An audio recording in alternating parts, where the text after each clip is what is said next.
bonus time. Yep, a little extra to close out Series 4. And before we get into it, let's take a minute to land together. So if you're able, soften your gaze or close your eyes. Notice your breath. Wherever it is right now, notice your breath. Let your shoulders drop. Unclench your jaw. Maybe place a hand on your chest or your belly and feel the rise and fall.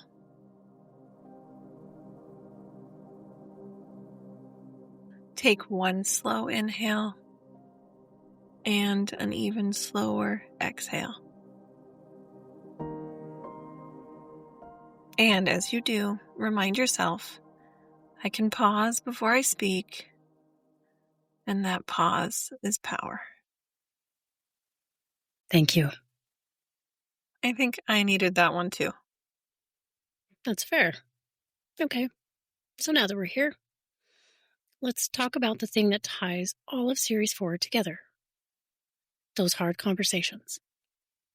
The ones where you freeze in the moment or replay what you wish you'd said later in the shower. Ugh, exactly. Today we're offering some scripts you can lean on when the words won't come.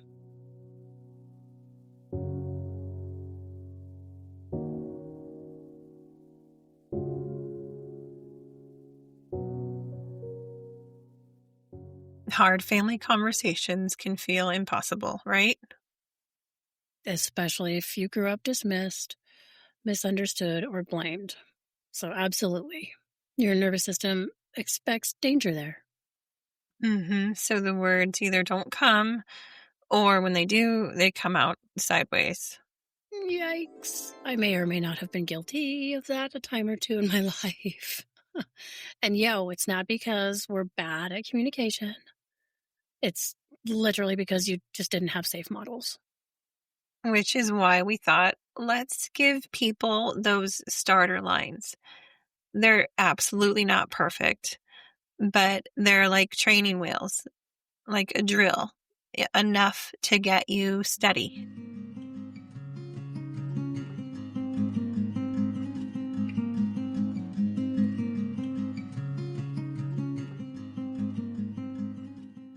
Here's our nervous system nugget. Your energy walks into the room before your words do. Yeah. Think about the last time someone came in slamming cabinets. You feel that before they probably even spoke.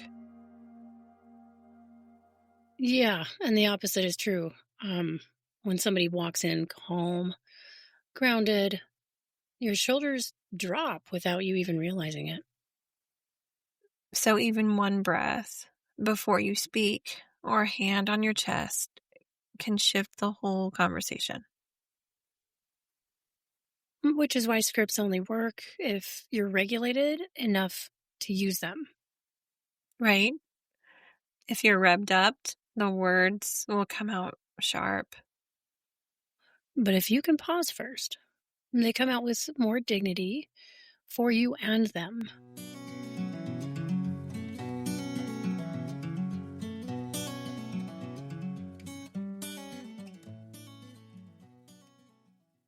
So here's the tool. Something that we call behavior, impact, and need. So there's 3 beats. Instead of saying, you don't care about me, you shift it to what actually happened.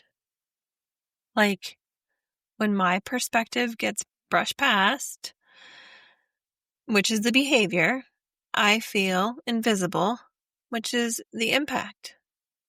I need us to slow down and hear each other, which is then the need. I'm so excited we're doing this. Let's do it. We're going to walk through a couple examples. Ready? So, dismissed. The old way is, you never listen. The new way, when I get interrupted, I feel dismissed. I need a chance to finish my thought. Blamed. Old way, you always make me the problem.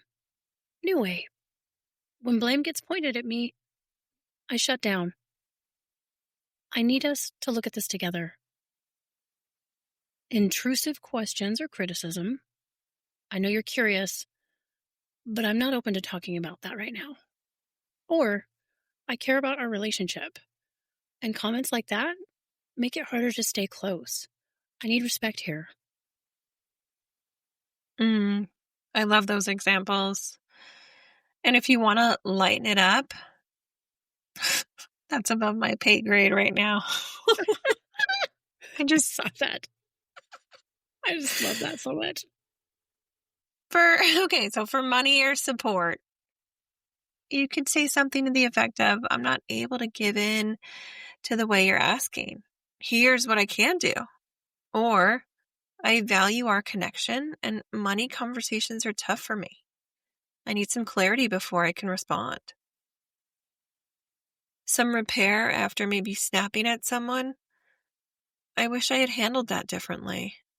What I meant to say was, or, I care about you and I got reactive. Can I try again? And sometimes, even the best script totally bombs. You can drop your beautifully practiced line and they just blink at you. Or change the subject to the weather. That's a good one, right? Or blinking and then, how about that weather, huh? Exactly. And that doesn't mean you failed. It means their capacity is limited.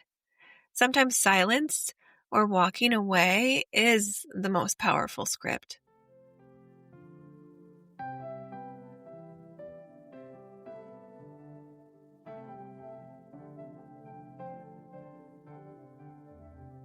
So here's our reflection for you this week. What's one sentence you've been holding in that you wish you could say out loud?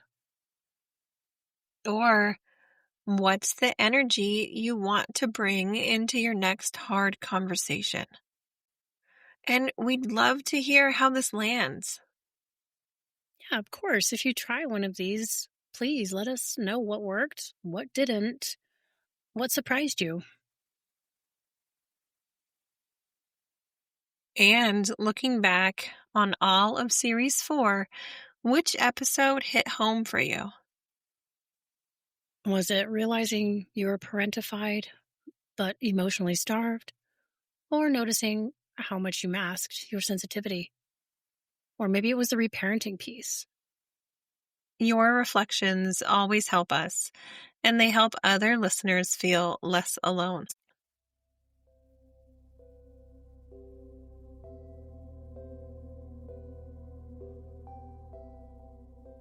Let's take a quick look back. We started with emotionally unparented, naming what it feels like to be literally emotionally unparented. Then parentified, but emotionally starved, where you're giving care, but not receiving it. We talked about sensitivity, masking, hiding, and what happens when your needs weren't safe. And then came to repair, learning to trust yourself again and bringing that into your relationships. And now this bonus, words you can carry into those everyday moments where the nervous system still wants to collapse. Tender, raw, but so needed.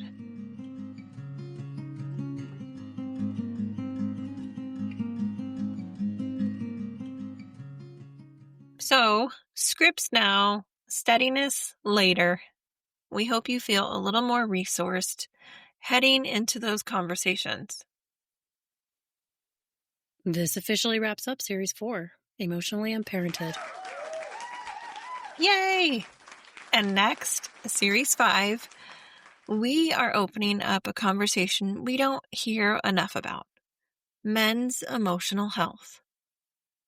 Now, before you think, but this podcast is mostly women. That's exactly why we're doing it.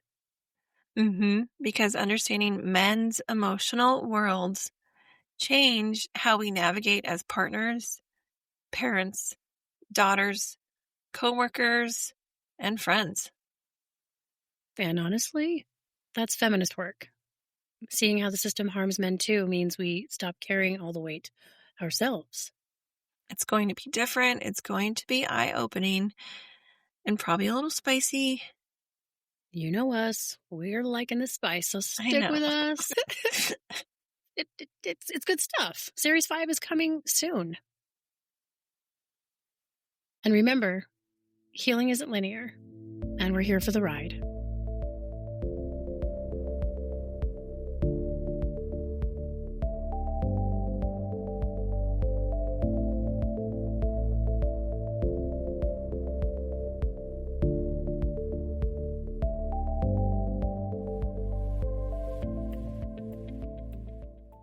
Thanks for sitting with us today. If something resonated, we'd love it if you shared the episode, left a review, or connected with us on social. We're two therapists walk into a podcast on most platforms. You can listen and subscribe wherever you get your podcasts. This podcast is for informational and educational purposes only. It is not therapy, does not replace therapy, and does not establish a therapist-client relationship. If you're in crisis, please reach out to a qualified mental health professional or call 988 in the U.S. Robin Green is a licensed therapist in Arizona, and Stephanie Edsall is licensed in Utah, but this podcast is intended for a general audience.